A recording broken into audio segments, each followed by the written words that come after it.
The Agricultural Revolution. History's biggest fraud. For 2.5 million years, humans fed themselves by gathering plants and hunting animals that lived and bred without their intervention. Homo erectus, Homo augusta, and the Neanderthals plucked wild figs and hunted wild sheep, without deciding where fig trees would take root, in which meadow a herd of sheep should graze, or which billy goat would inseminate which nanny goat. Homo sapiens spread from East Africa to the Middle East, to Europe and Asia, and finally to Australia and America. But everywhere they went, sapiens too continued to live by gathering wild plants and hunting wild animals. Why do anything else when your lifestyle feeds you amply and supports a rich world of social structures, religious beliefs, and political dynamics? All this changed about 10,000 years ago, when sapiens began to devote almost all their time and effort to manipulating the lives of a few animal and plant species. From sunrise to sunset, humans sowed seeds, watered plants, plucked weeds from the ground, and led sheep to prime pastures. This work, they thought, would provide them with more fruit, grain, and meat. It was a revolution in the way humans lived, the agricultural revolution.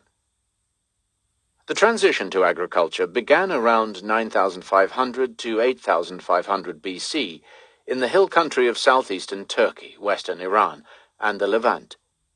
It began slowly and in a restricted geographical area. Wheat and goats were domesticated by approximately 9,000 BC, peas and lentils around 8,000 BC, olive trees by 5,000 BC, horses by 4,000 BC, and grapevines in 3,500 BC. Some animals and plants, such as camels and cashew nuts, were domesticated even later, but by 3,500 BC, the main wave of domestication was over. Even today, with all our advanced technologies, more than 90% of the calories that feed humanity come from the handful of plants that our ancestors domesticated between 9,500 and 3,500 BC.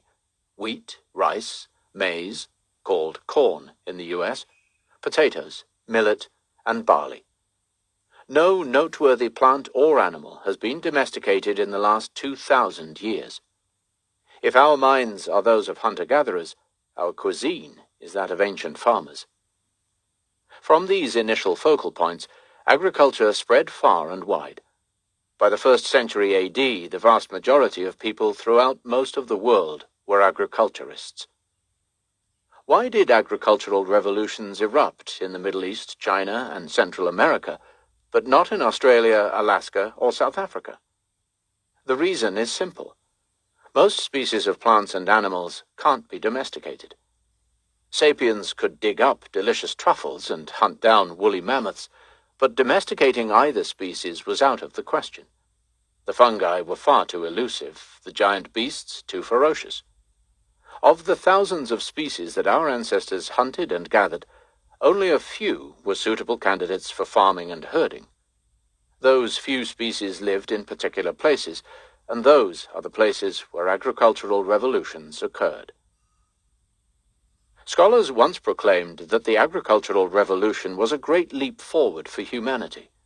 They told a tale of progress fueled by human brain power. Evolution gradually produced ever more intelligent people. Eventually, people were so smart that they were able to decipher nature's secrets, enabling them to tame sheep and cultivate wheat. As soon as this happened, they cheerfully abandoned the grueling, dangerous, and often Spartan life of hunter-gatherers, settling down to enjoy the pleasant, satiated life of farmers. That tale is a fantasy. There is no evidence that people became more intelligent with time.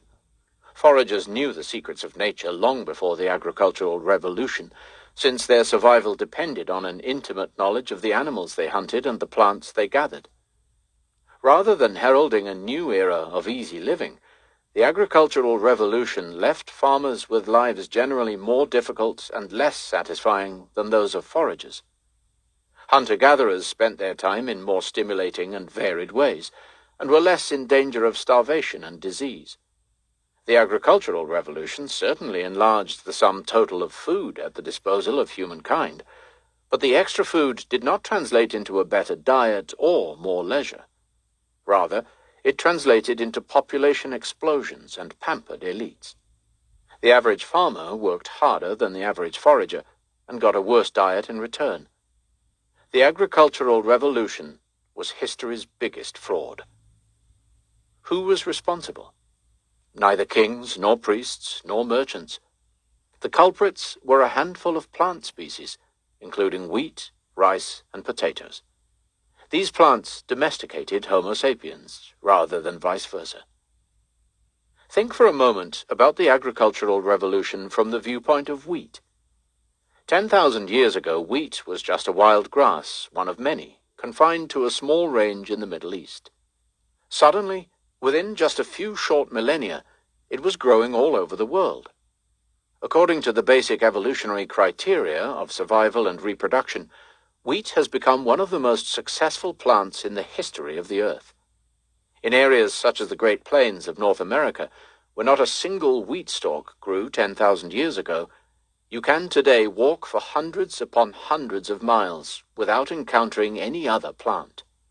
Worldwide, wheat covers about 870,000 square miles of the globe's surface, almost 10 times the size of Britain.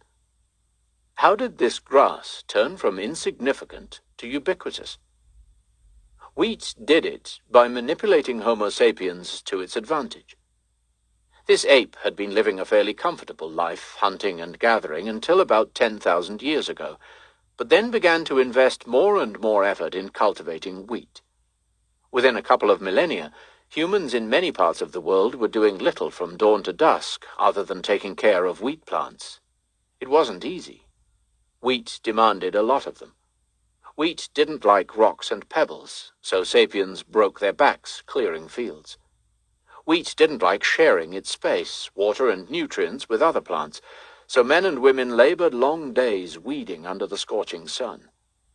Wheat got sick, so sapiens had to keep a watch out for worms and blight.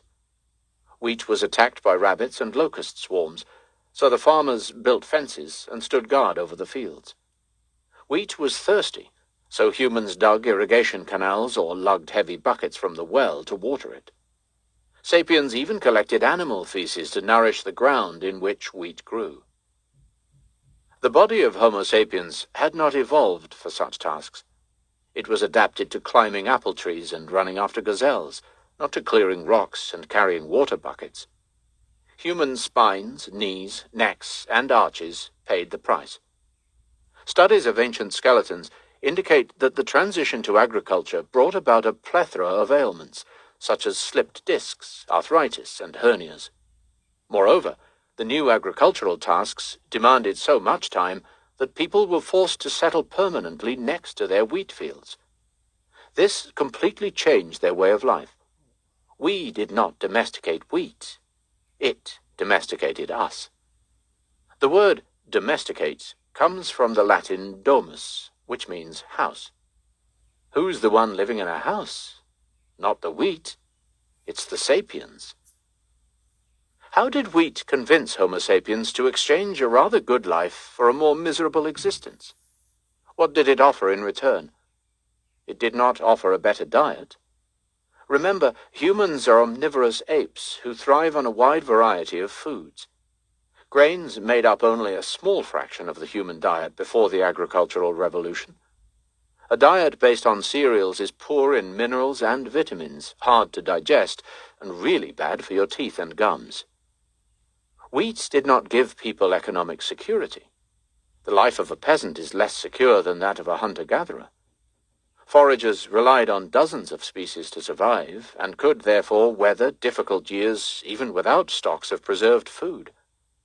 If the availability of one species was reduced, they could gather and hunt more of other species. Farming societies have, until very recently, relied for the great bulk of their calorie intake on a small variety of domesticated plants. In many areas, they relied on just a single staple, such as wheat, potatoes, or rice.